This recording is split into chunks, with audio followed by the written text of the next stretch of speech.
Bonsoir et merci de nous rejoindre sur KTO pour ce mardi des Bernardins, une soirée qui se déroule comme toujours dans le grand amphithéâtre du Collège des Bernardins, sous le regard d'un public fidèle. Social et économie, même combat, tel est le thème, autour duquel vont se rencontrer ce soir nos deux invités. Leurs deux ouvrages viennent de sortir et chacun à leur manière, ils nous livrent à la fois leurs expériences et leurs analyses du monde économique. Nos deux invités mettent à l'honneur deux mots, confiance et espoir, qui sont comme deux leitmotifs dans leurs ouvrages. Eh bien, nos deux invités, je vous les présente tout de suite. Je me tourne vers Maria Novak. Bonsoir. Bonsoir. Vous êtes économiste et durant votre carrière, vous vous êtes engagée pour le développement des pays pauvres et du microcrédit. Vous êtes la créatrice et la présidente de l'ADI. L'ADI, c'est l'Association pour le droit à l'initiative économique. Et à travers la création de cette association en 1989, vous avez appliqué en France les techniques du microcrédit de la Grameen Bank du Bangladesh. Elle avait été créée par l'économiste et prix Nobel de la paix Muhammad Yunus. En 21 ans, l'ADI a financé et accompagné 85 000 personnes dans la création de leur entreprise, qu'ils soient chômeurs, allocataires de minima sociaux ou encore travailleurs pauvres. Vous avez également constitué le réseau européen de microfinance en 2003. Votre quatrième ouvrage vient tout juste de sortir. Il est intitulé L'espoir économique, avec un sous-titre de la microfinance à l'entrepreneuriat social, les ferments d'un monde nouveau. Et cet ouvrage, nous allons y revenir dans quelques minutes. À vos côtés, Xavier Fontanet, bonsoir. Bonsoir.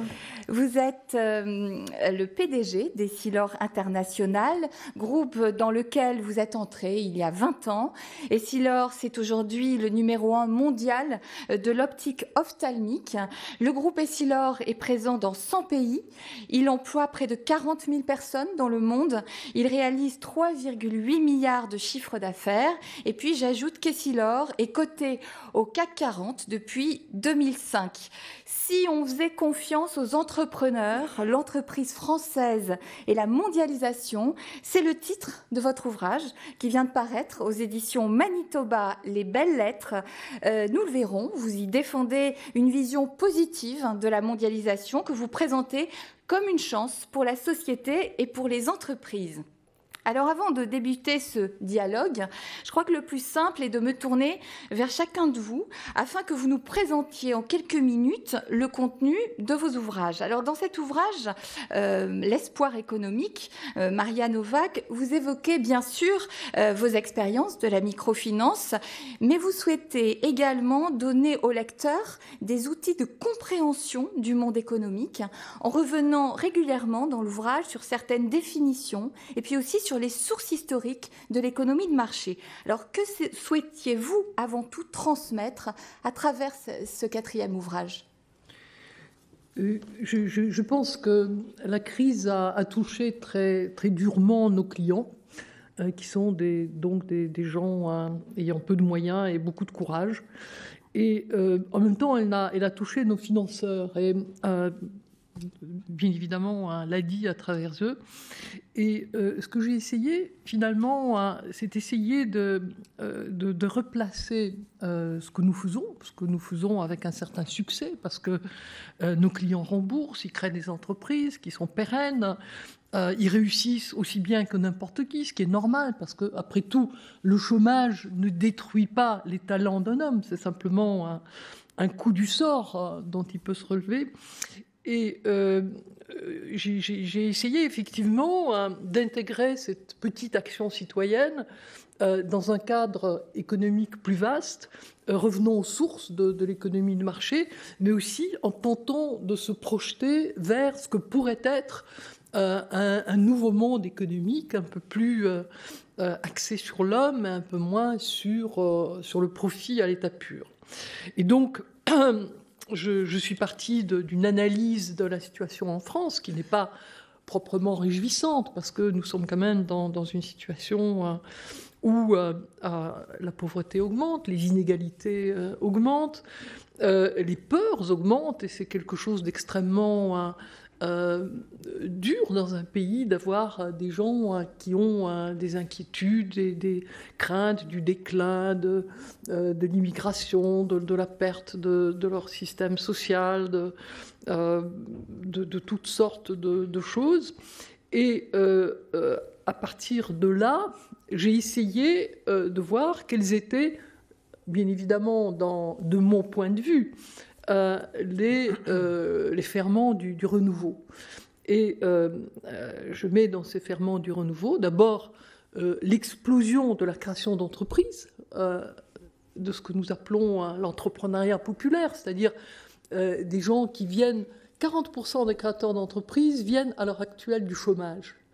Et en 2009, il y a eu une véritable explosion puisque on a créé en France 580 000 entreprises, alors qu'il y a eu 360 000 emplois salariés détruits. Ce qui veut dire une chose, c'est que la création d'entreprises devient à l'heure actuelle une des voies majeures de création d'emplois. L'économie est en train de se reconstituer à la base, et tant mieux, formidable. Ça a été d'ailleurs dû en partie au statut de l'auto-entrepreneur dont vous avez entendu parler, qui est, à mon avis, un statut génial par sa simplicité. Tout le monde peut le comprendre, tout le monde peut l'appliquer. Mais, bien évidemment, ce statut a soulevé beaucoup d'oppositions, de corporatismes divers, et il est toujours encore extrêmement controversé. La microfinance est pour moi également un ferment de renouveau, parce que, en fin de compte, ça consiste à quoi? Ça consiste à répartir de façon plus large l'accès au crédit, l'accès au capital. Or, on ne peut devenir acteur économique, on ne peut devenir entrepreneur si on n'a pas précisément cet accès au capital. Et puis, le social business, l'entrepreneuriat social, qui soit développé au niveau des petites ONG, dans la continuité de l'économie sociale, dans la continuité de l'économie solidaire, c'est-à-dire des racines qui remontent au XIXe siècle, ou qu'il soit pratiqué, ce qui est extrêmement important, par les grandes entreprises qui, elles, bien évidemment, ont infiniment plus de pouvoir, de puissance, me paraît quelque chose d'extraordinairement intéressant. C'est des tendances qui nous mènent justement vers une économie telle qu'on pourrait la rêver, mais les rêves deviennent parfois réalité. Une économie qui prendrait davantage en compte déjà l'homme, les hommes, les 4 milliards d'hommes qui aujourd'hui n'en font pas partie, et ça passe par des évolutions très simples. Ça passe par exemple à un accent plus important mis sur les biens essentiels dans l'offre et la demande, plutôt que vers des produits que l'on promeut à coup de publicité, la publicité constituant aujourd'hui une dépense absolument énorme qui permettrait de loin financer la lutte contre la pauvreté. Ça passe par une plus grande prise en compte au niveau des facteurs de production, là aussi, de l'homme, adapter l'organisation des entreprises à l'homme plutôt que l'homme à l'organisation des entreprises. Permettre à chacun d'avoir accès au capital pour qu'il puisse lui-même prendre des initiatives, pour qu'il puisse créer toutes sortes d'activités et toutes sortes et son propre emploi. Et ceci n'était pas possible du temps d'une économie industrielle. Mais cette économie industrielle est en train de décliner, qu'on le veuille ou non. Si vous regardez d'un côté la courbe des effectifs industriels, vous avez une courbe qui descend comme ça, et vous avez une autre courbe, celle des effectifs dans le secteur du service, qui monte et qui compense, heureusement, la désindustrialisation. Mais dans le domaine de services, et plus encore avec les nouvelles technologies, on peut parfaitement créer de petites unités de production. On n'a pas besoin de grandes usines. Donc, quelque part, on peut imaginer une économie où se développent ces toutes petites entreprises, qui peuvent d'ailleurs se relier en réseau grâce aux nouvelles technologies, qui sont créées à l'initiative de gens les plus pauvres, pour autant qu'on leur ouvre l'accès au crédit. Et donc, c'est un peu à partir de ces ingrédients-là que j'imagine une économie nouvelle. Et c'est une économie qui ne nécessite nullement l'amoncellement de nouvelles réglementations, de nouvelles lois. Je crois au contraire qu'on a déjà beaucoup trop, qu'il vaudrait beaucoup mieux jouer la confiance. C'est un point d'ailleurs sur lequel nous sommes effectivement absolument d'accord avec Xavier Fontanet.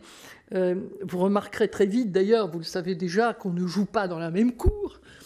Lui, il est au sommet de la pyramide, et moi, je suis vraiment plutôt dans les soutes du capitalisme. Mais néanmoins, on a des visions qui sont assez proches. Alors justement, on va se tourner vers Xavier Fontanet, qui lui aussi sort un livre ce mois-ci. Alors, l'essentiel du message que vous souhaitiez transmettre à travers cet ouvrage, Xavier Fontanet, je le disais au départ, vous affirmez au début d'ouvrage que la mondialisation est souvent présentée comme la source de tous les problèmes, mais que c'est tout de même une chance pour la société. Alors, est-ce que vous pouvez un petit peu nous parler justement de l'objectif aussi que vous vous êtes fixé en écrivant ce livre?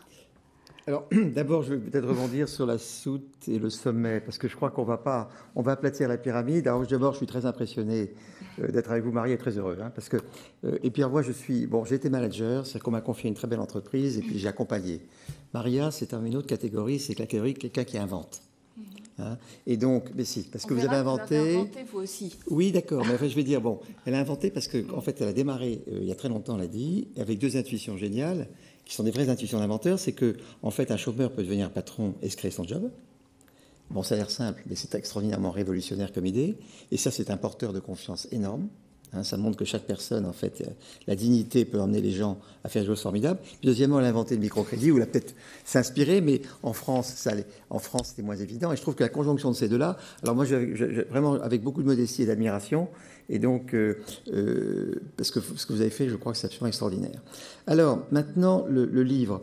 Le livre, il est sorti tout seul, en fait. Le hasard a voulu, en fait, que Bernard Deforge, qui est là, on se rend compte, et c'est lui, finalement, qui m'a décidé, après une conférence où les gens me disaient, Xavier, la façon dont vous expliquez la vie, ce que vivait chez Essilor et l'entreprise, essayez de le mettre dans un livre.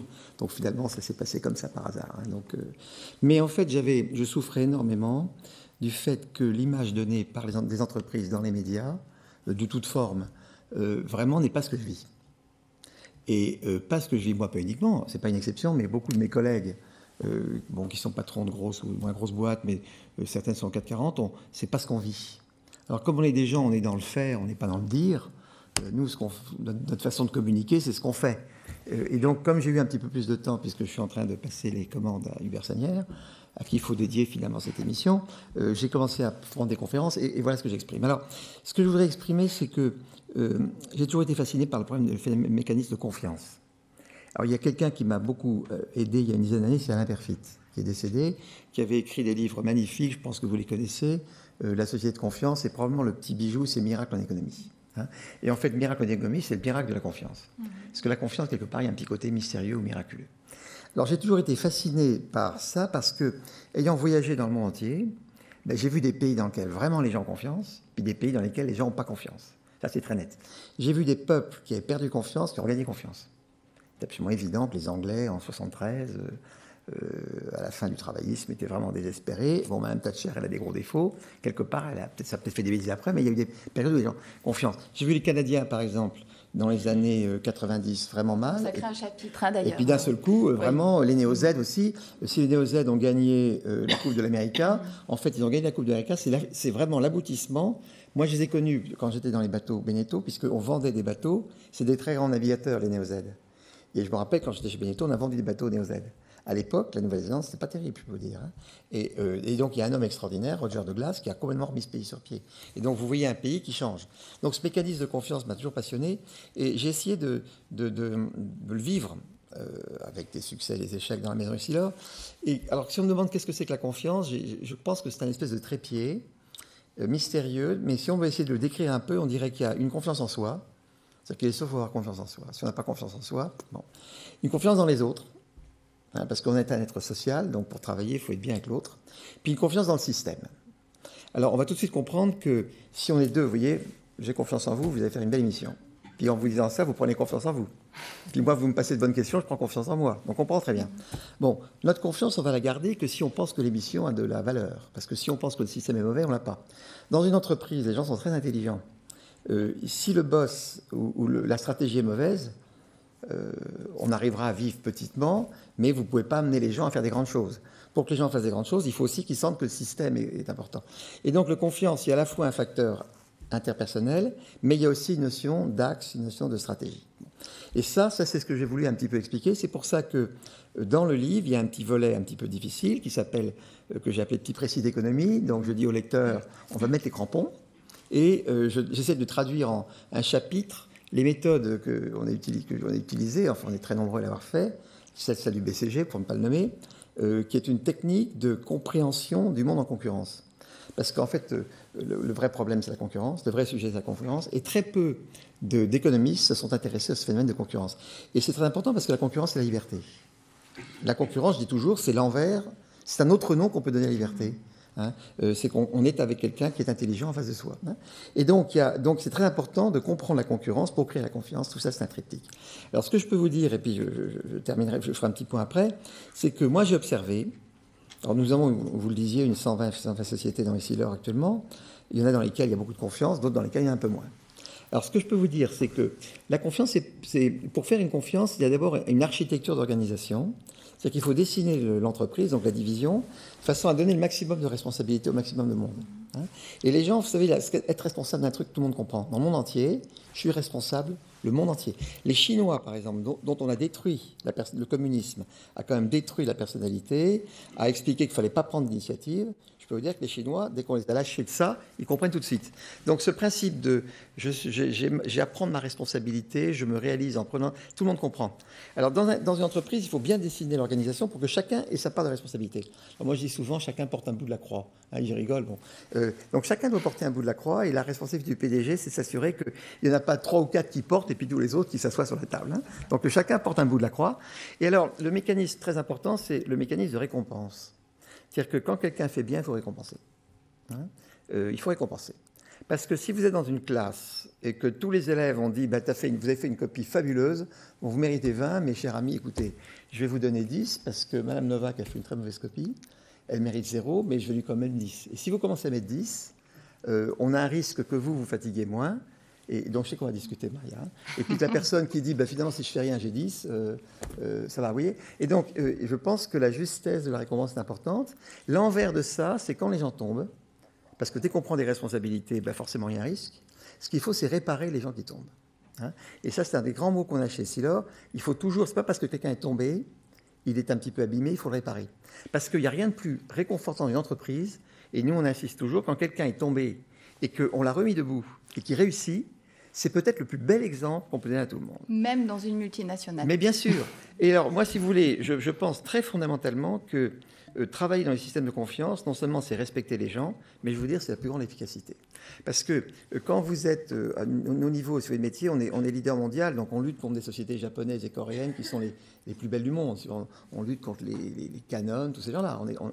On est vraiment contre les plus durs du monde. On lutte contre des très très belles boîtes allemandes. La maison Zeiss, c'est une très très belle maison. Et donc, disons que les balles vont à toute vitesse. Bon. Et donc, il y a un petit côté champion. Alors, je peux vous dire que pour piloter des champions, c'est pas la schlag qu'on pilote des champions. Et quand Federer rate un match, son coach n'est pas derrière avec un bâton en lui tapant dessus en disant oui. Et donc, au contraire, quand quelqu'un est mené assez haut, c'est avant tout, on l'inspire. Et donc, c'est pour ça que je me suis fasciné. Alors, allant là-dedans, si vous voulez, je trouve que c'est des messages à passer. Hein, parce que c'est pas ce qu'on voit tellement. Alors maintenant, on verra si ça passe ou pas. Hein, mais au fond, je me suis dit, mon devoir, c'est un peu de le dire. Et je le dis sans flagornerie. Hein, franchement, c'est plutôt partager l'expérience et tout n'est pas beau, etc.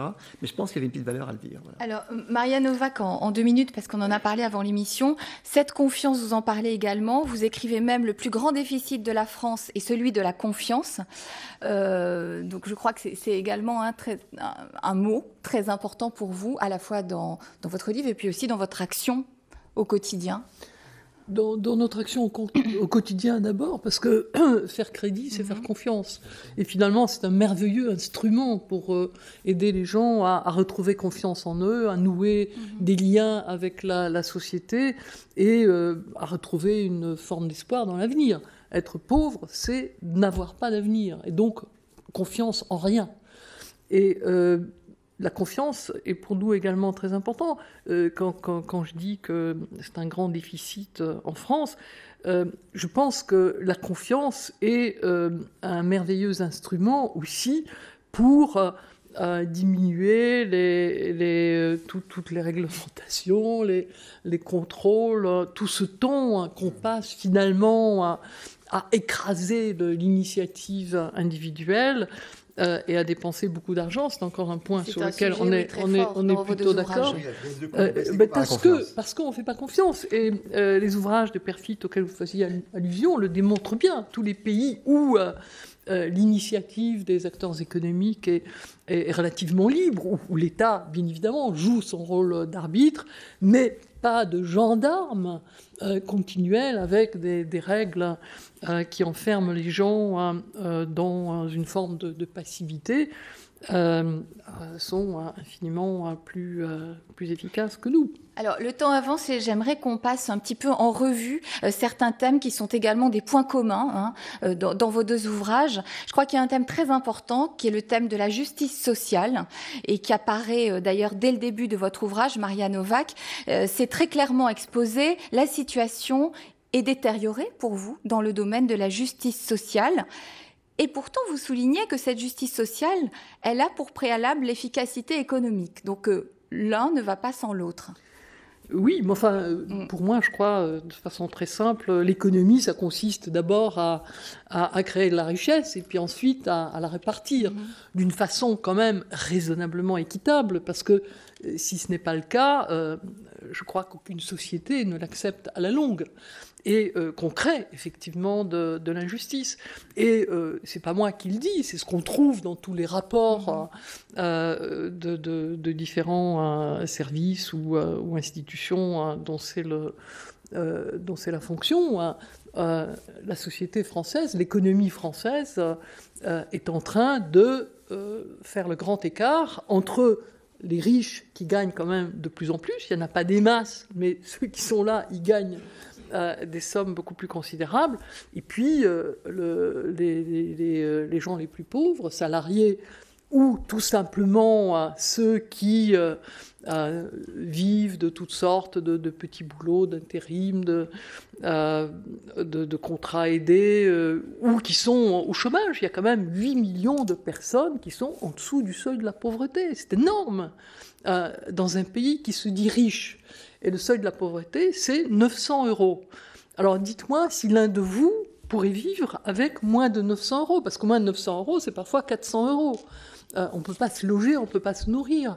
On voit aujourd'hui des gens dans la rue comme on n'en voyait pas auparavant. Et je crois que c'est quelque chose qui alimente la peur. Il y a un ouvrage de Vittori qui est très, très intéressant sur ce thème, où il dit, ça devient une société en sablier, ce n'est plus une pyramide, c'est un sablier où les classes moyennes finalement disparaissent peu à peu, et tout le monde se dit, mais je vais me retrouver en bas dans des situations difficiles. Alors, Xavier Fontanet, je crois savoir que le thème de justice sociale ne vous convient pas parfaitement. Oui. C'est un petit point de désaccord. Que j'ai rencontré Maria, donc on a discuté des livres, donc j'ai dit, écoutez, votre livre est formidable, puis j'ai senti qu'il y avait un petit agacement, parce que j'ai eu des mots sur le mot de justice sociale. Alors je voulais m'exprimer, parce qu'en fait on est complètement d'accord, et donc vous avez vu que je suis très sensible aux mots. Alors je préfère parler d'harmonie sociale. Alors je vais expliquer pourquoi je n'aime pas le mot justice sociale, parce que ça crée en fait une énorme ambiguïté autour du mot justice. Je pense que si on demande dans la salle comment vous définissez la justice, on aura pratiquement 50% des gens qui vont dire que la justice, c'est l'application de la loi. Alors, je ne suis pas avocat, je ne suis pas juriste. Je suis vraiment le droit pour les nuls. Enfin bon, je suis obligé de le pratiquer en tant que PDG. La justice, pour un certain nombre de nous, c'est l'application de la loi. Et la justice crée une inégalité Si par exemple quelqu'un est dans son droit, il y en a un qui gagne et l'autre qui perd. Hein, bon. Et donc la justice, c'est ça. Pour d'autres personnes, et ça c'est surtout, je crois, le président Mitterrand, depuis Mitterrand, et mai 68, que les mots ont été tordus, et que la justice s'exprime maintenant une justice distributive. Il y a une notion d'équité dans le mot justice. Et alors je préfère parler d'harmonie sociale. Hein. Donc je pense que chaque fois que Maria parle de justice sociale, moi je dis harmonie sociale, mais chacun utilise les mots qu'il veut. Mais je fais attention au mot justice sociale parce que si on met le mot justice, ça peut être une des occasions pour l'État de se mêler d'une chose dans laquelle peut-être on peut régler ça nous-mêmes, si vous voulez. Alors l'État a un rôle considérable avec la loi. Et c'est évident que la qualité d'une loi permettra de créer de l'harmonie sociale ou pas. Hein. Mais il faut faire attention à ce que l'État ne sorte pas et ne se mette pas dans le terrain de la générosité. Parce que, si vous voulez, s'il fait la générosité pour les autres, mais il tue tout. C'est-à-dire que s'il prend dans la poche de l'un pour donner à l'autre, et que c'est excessif, il tue la générosité. Ça favorise l'interventionnisme. L'interventionnisme, et à ce moment-là, vous créez des sociétés qui ont des monopoles, et donc on sait ce qui peut arriver, ça devient des corporations.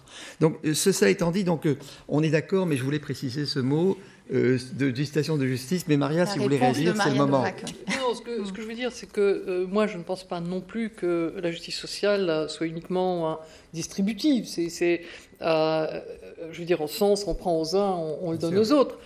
C'est plutôt comment répartir bien sûr. La création de richesses pour des gens qui travaillent, comment garder suffisamment d'argent pour pouvoir aider ceux qui ne sont pas en mesure de travailler. On est tout à fait d'accord. Oui. Hein. Donc, évidemment, tout à fait d'accord. Alors, évidemment, de toute façon, je pense dans une société, il y a toujours des accidentés.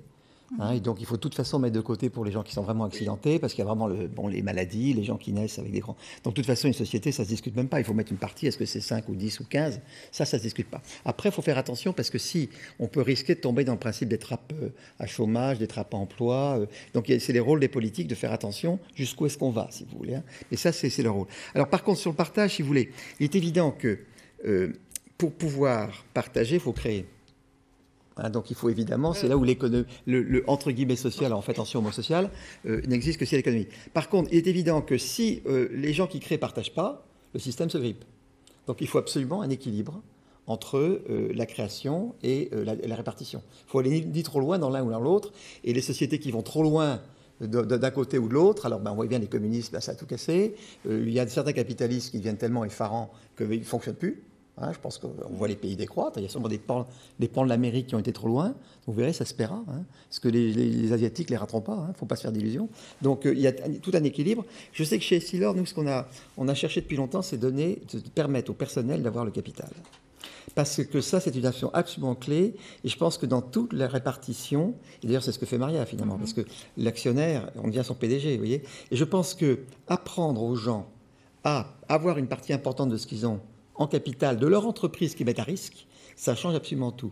Il y a d'abord une sphère de dignité, parce que je prends, comme Maria l'expliquait très bien, la personnalité existe dans la propriété.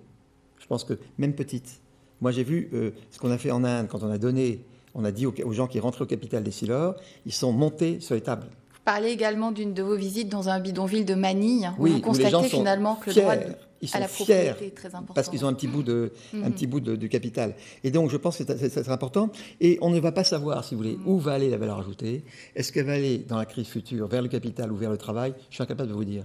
Il y a une très grande chance que ça aille plus sur le capital à cause de la montée des classes moyennes, Chine, Inde et Brésil. Donc, c'est très important de mettre le personnel au capital. Et tout ce qui permet d'y aller, avec les salariés. Alors après, je vais terminer, en fait, effectivement, quand vous parlez de la pauvreté, c'est bien 900 €, 8 millions de personnes qui ont moins de 900 €, c'est pathétique. Je ne pensais pas que les chiffres étaient si terribles. Mais alors, je voudrais quand même dire qu'il y a quand même un problème de macroéconomie dans tout ça. Parce que si on regarde maintenant sur 40 ans, parce qu'il faut toujours allonger les horizons de temps, à la mort de Pompidou, De Gaulle et Pompidou avaient laissé un pays sans dette, en équilibre budgétaire, avec un État qui était à 27% de l'économie, hein, et on était 7e au pays par tête. Maintenant, on se trouve avec 1500 milliards de dettes. On se trouve avec 56% de l'État dans le PIB. C'est-à-dire que Maria et moi, on représente la sphère privée, tous les deux. On n'est que 44% du business. 56%, c'est de l'autre. Hein, bon. Et donc, on a le système, les impôts les plus élevés du monde, une croissance qui n'est pas terrible, puisque notre PIB par tête est passé de 7e à 30e, 40e. On a un endettement absolument épouvantable et une part d'État. Alors, quelque part, je demande qu'on commence à réfléchir, parce que c'est vraiment un problème de société. Il y va de la société. Est-ce que les 56% et tout ce qu'on peut voir, est-ce qu'il n'y a pas un problème assez grave ? Alors là, on est tous les deux dans la sphère privée.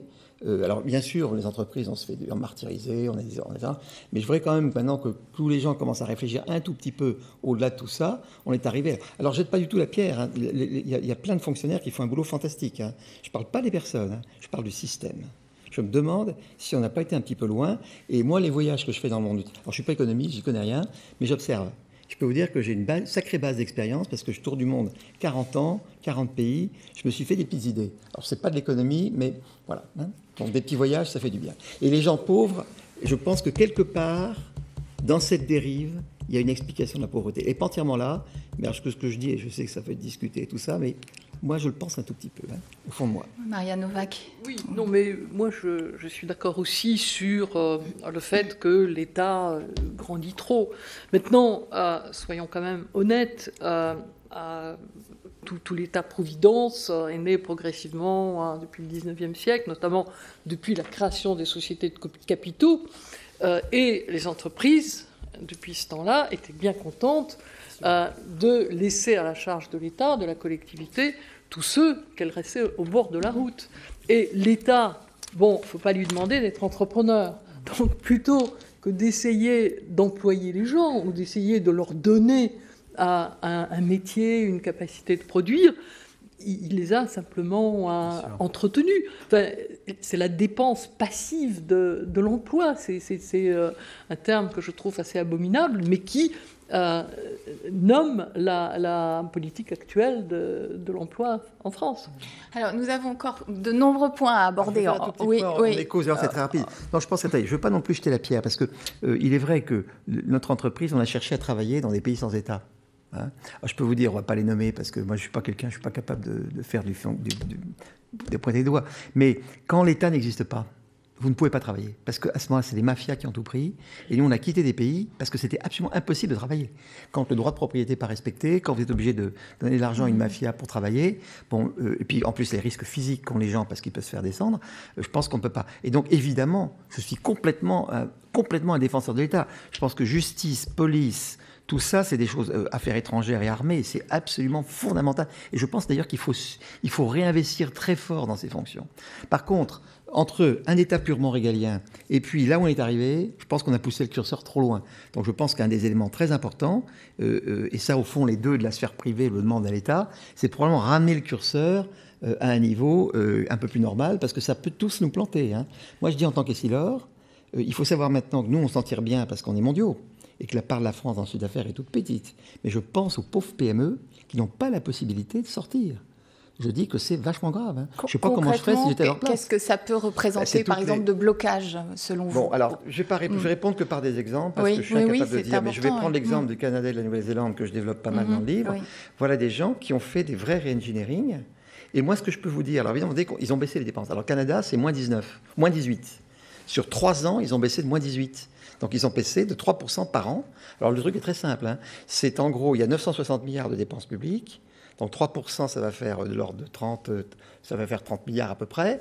Sur 5 ans, 150 milliards sur 900, c'est 15%. C'est des ordres de grandeur. Il faudrait faire des moins 30 milliards par an pendant 5 ans.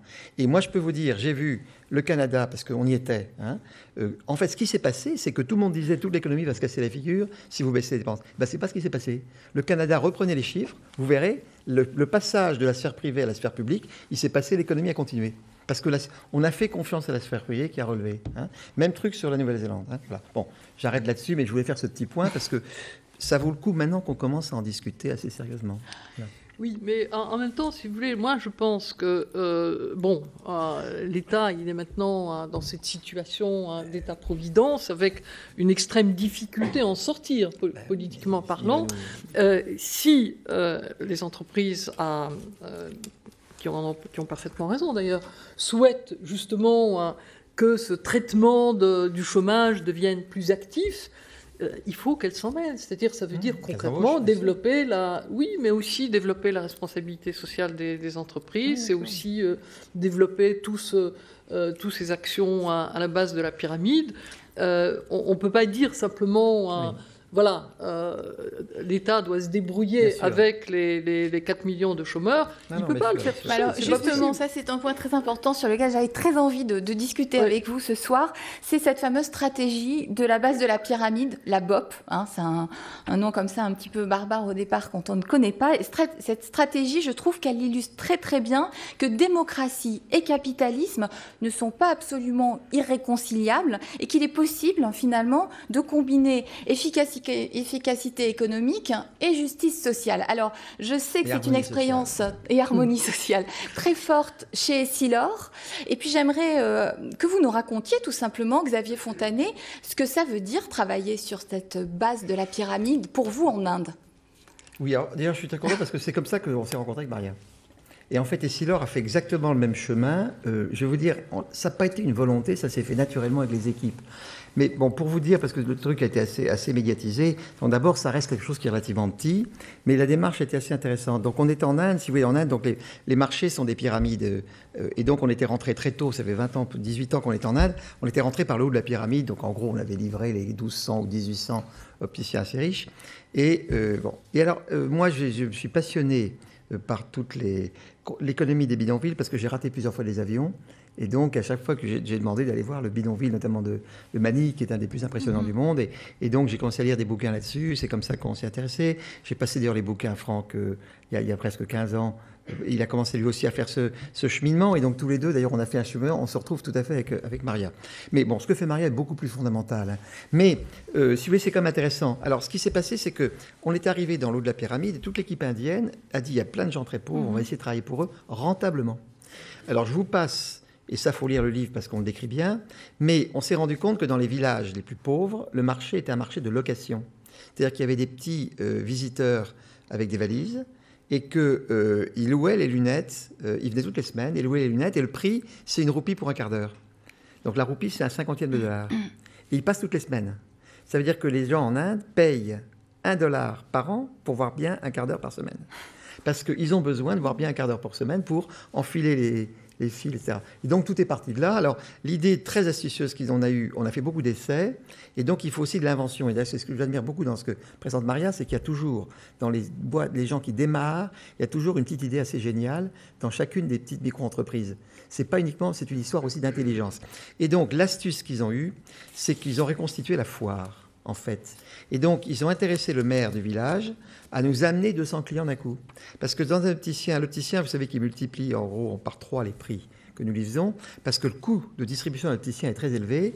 Il est d'abord, il choisit un côté artiste, ensuite il fait l'usinage, donc il a un travail de valeur ajoutée industrielle dans sa boutique, et puis après il usine quand même au micron. Hein, c'est bon. Et puis après, il faut quand même bien mettre les yeux en face des trous, hein, parce que sinon, vous ne voyez plus rien. Donc le travail est très très compliqué, c'est un artisan. Hein. C'est pour ça qu'il a un multiple élevé. Mais l'un des éléments de son coût est élevé, c'est qu'il n'y a pas beaucoup de monde dans un opticien. Quand vous regardez, il y a une personne, bon. Et nous, quand vous mettez 200 personnes dans une salle et que vous traitez tout, évidemment, le multiple descend. Et c'est grâce à ça qu'on a réussi. L'autre astuce qu'on a eue, c'est qu'on a embauché des gens dans les villages. On a embauché des gens à $1 par jour. Et quand vous formez quelqu'un à être opticien à $1 par jour, vous avez des prix de revient très bas. Alors on a eu les mêmes problèmes de Maria, parce que tous les opticiens ont commencé à dire, mais attendez, Essilor, c'est très bien votre truc. Mais attendez, ils ont des diplômes, les gens? Ils ont des diplômes? On est tombé en Inde exactement sur votre problème. Alors je vais expliquer comment on l'a résolu. On a pris des grands professeurs de médecine très connus, et on leur a dit, vous bénissez notre truc. Et donc, ils nous ont protégés. Hein. Donc, on est en train de travailler à rendre ça de façon un peu plus... faut pas, j'espère que tout ça, il ne faut pas trop en parler en Inde. Et donc, notre système fonctionne. Et alors, le truc qui est formidable, c'est quand vous faites 100 villages par an, c'est un très gros rythme. Hein. Les villages sont espacés de 15-25 km. Quand vous faites, et que vous avez 200 clients par, là, à ce moment-là, à $5, vous êtes rentable. Alors tout le monde dit, mais Fontanet, c'est dégoûtant, je paye mes lunettes 300 €, quel fric doit se faire Essilor? Bon. Alors en fait, je dis, mais si vous voulez, allez vous prendre ces lunettes. Hein, mais ça vous coûtera de prendre l'avion, de prendre le bateau, l'avion, 2 jours de marche, vous verrez, ça vous coûtera plus cher. Bon. Mais en fait, une lunette, c'est 5 jours de travail, parce que c'est $5, là où les gens font $1 par jour. Or ici, on fait 60 € par jour en moyenne. Par 5, ça fait 300, c'est le prix moyen de la lunette. Et qu'est-ce qu'on a fait? On s'est mis au coût de facteur des gens. Et on va dire, on s'est fait pauvre parmi les pauvres, et à ce moment pour créer l'économie de marché. Voilà. Et donc, c'est là qu'on s'est rencontrés. Donc, on a fait le même cheminement.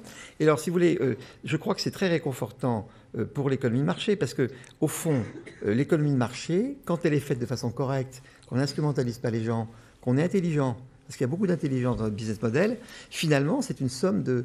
On peut dire qu'on est bienfaiteur, c'est crâneur, on n'a pas le droit de parler pour soi-même.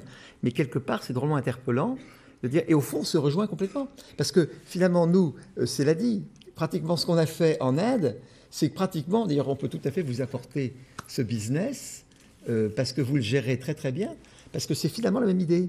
Et je trouve que le pont entre une affaire du 440 et être capable...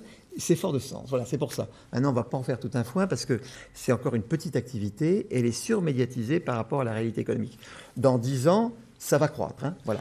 Donc voilà pour l'histoire. Sur cette stratégie. Moi, je trouve que c'est extraordinairement important parce que d'abord, les pauvres, généralement, ne sont pas reconnus, on ne les voit pas. Et c'est vrai en France, c'est vrai dans le monde, ils n'existent pas quelque part. Et là, ils deviennent acteurs économiques, ils deviennent consommateurs, ils deviennent producteurs, et ça me paraît fondamental, même si toutes les entreprises qui se positionnent maintenant dans cette stratégie de base de la pyramide ne sont pas là uniquement pour faire des bonnes œuvres. Hein. Je pense qu'il y a un intérêt commercial évident, parce que même si les transactions unitaires sont très faibles, il y en a tant qu'au final... ça fait un gros chiffre d'affaires et un profit potentiel. Mais je pense que ce qui est très important aussi, c'est qu'il y ait une relation d'échange. Ce qui, je crois, vous voyez, c'est déjà Calvin, désolé de le dire ici, qui faisait la distinction entre le don qu'on donne à celui qui est en grand besoin et le prêt qu'on donne à celui qui veut développer une activité économique, quelle qu'elle soit. Et pour moi, pour des gens qui ne sont pas dans des situations de détresse, c'est quand même infiniment plus normal de les aider à créer une activité, à développer une activité en faisant cet échange. C'est pour ça... À vrai dire, j'aime pas tellement le mot de bienfaiteur comme. Oui, mais je ne vais pas le prononcer. Hein, non, comme vous voyez, dans le titre, on avait eu l'idée de mettre ça comme titre. Hein, c'était travail, métier, champion, bienfaiteur.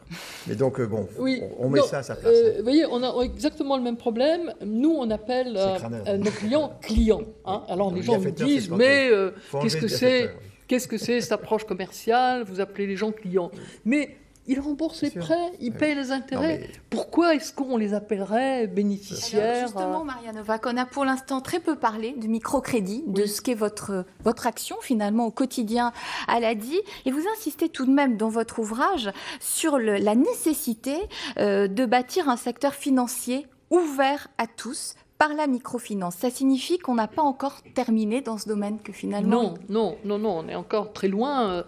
En fait, si vous voulez, il y a au moins 1,5 milliard de gens dans le monde qui n'ont pas accès aux services financiers. Il y a 150 millions de personnes qui sont clients du microcrédit.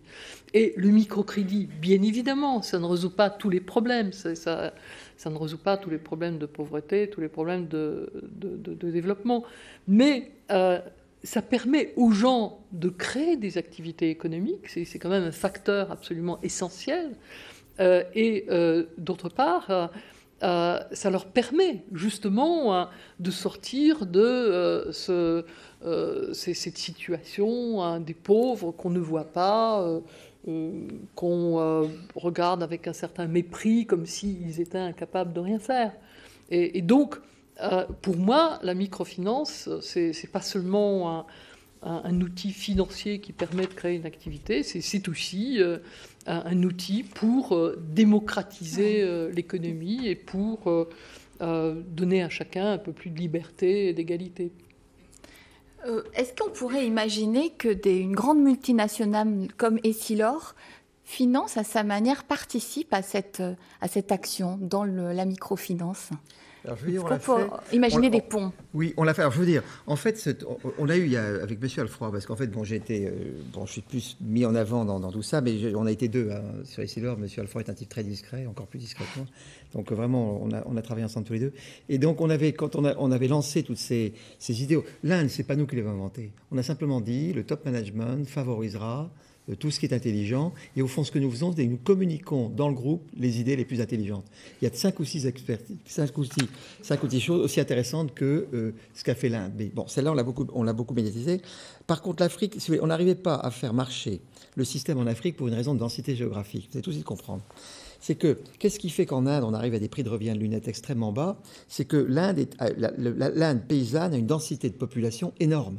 Contrairement à l'Afrique, où malheureusement, tous les gens ont retenu les villes et les campagnes se sont vidées, et vous n'avez plus de densité géographique, à part le Rwanda et tous ces pays-là, mais en général. Et donc, tant que vous n'avez pas une énorme densité géographique, vous ne pouvez pas faire la caravane qui fait 100 villages par an à 200 clients par village, vous comprenez? Quand vous avez un désert. Bon. Et donc, en fait, on s'est rendu compte qu'en Afrique, on avait évidemment essayé de caler le business model, mais il ne marchait pas du tout. Il n'y a que dans le Nil qu'on pourrait y arriver. On ferait le felouk des caravanes, on arriverait, à mon avis. Mais en Afrique, on n'arrive pas. Et donc, en fait, on a pris un autre système, c'est qu'on a eu un banquier qui est extraordinaire, que je ne nommerai pas, mais bon, qui avait fait fortune et qui a décidé à 55 ans d'arrêter de travailler, qui a mis une grosse partie de ses biens dans une affaire de microcrédit. Et si lors, il a besoin d'une caution, disons, industrielle, et donc on a doublé la mise. Et donc, c'est une affaire il faudrait que vous l'invitiez d'ailleurs, un développement extraordinaire, puisqu'on a commencé, je pense, on a dû mettre au départ 1,5 million, 2 millions d'euros. On a 19 millions d'euros de capitaux propres. Et là, on nous propose 35 qui rentrent. Et donc, on a fait... Alors là, on n'est pas tout à fait dans le microcrédit, on est dans le mini-crédit. On fait des crédits de 100 000 à 150 000 euros. Et là, on a 19 millions d'euros en portefeuille, mais on a construit ça en 6-7 ans. Et en fait, cette année, on a fait 1,7 million d'euros de résultats. Donc maintenant, on a l'expérience de prêts remboursés. Et donc, on a vraiment compris comment ça marche, ce qui fait que beaucoup de gens viennent nous voir en disant, au fond, vous arrivez à placer l'argent, on vous confie de l'argent qu'on ne sait pas placer. Donc, on va réfléchir beaucoup avec la personne qui fait ça. C'est Opno, c'est Patrice Opno, il faudrait absolument que vous l'invitiez, c'est extraordinaire. Et donc, on va caler la vitesse de montée de cette société. Et donc, on l'a fait sur l'Afrique parce que finalement, notre business model ne fonctionnait pas. Vous voyez. Alors, qu'est-ce qu'on fait? C'est qu'on fonctionne. On finance des petits grossistes, on finance des petits opticiens, on finance des petits... il y a des petites usines, on finance un peu la petite usine qui permet de faire des verres plus sophistiqués. Donc, on a un autre business model pour l'Afrique que pour l'Inde. Mais c'est plus dans la... Mais ça, c'est absolument passionnant. Hein. Ça, alors, c'est bien sûr. Ceci dit, je pense aussi personnellement que les personnes doivent faire elles-mêmes. Parce que si vous voulez une entreprise, bon, faut le faire parce que on a montré l'exemple, si vous voulez. Donc tout le monde y a été. Mais je crois que c'est aux personnes aussi individuellement de faire elles-mêmes l'effort. Hein. Et d'ailleurs, Maria Novak insiste beaucoup sur la responsabilité de chacun. Moi, je préfère que les gens chez Essilor France eux-mêmes fassent. Parce que, bon, je voudrais... C'est très bien la responsabilité sociale de l'entreprise et il le faut et on est impliqué. Mais vous savez, il y a celle du consommateur. Hein? Oui. Vous savez, Maria Novak, c'est le client. Hein? Bon, et je crois qu'il y a trop... Moi, je vois beaucoup de gens. Alors, on charge l'entreprise. Alors, on dit le PDG qui délocalise, oh, c'est pas bien.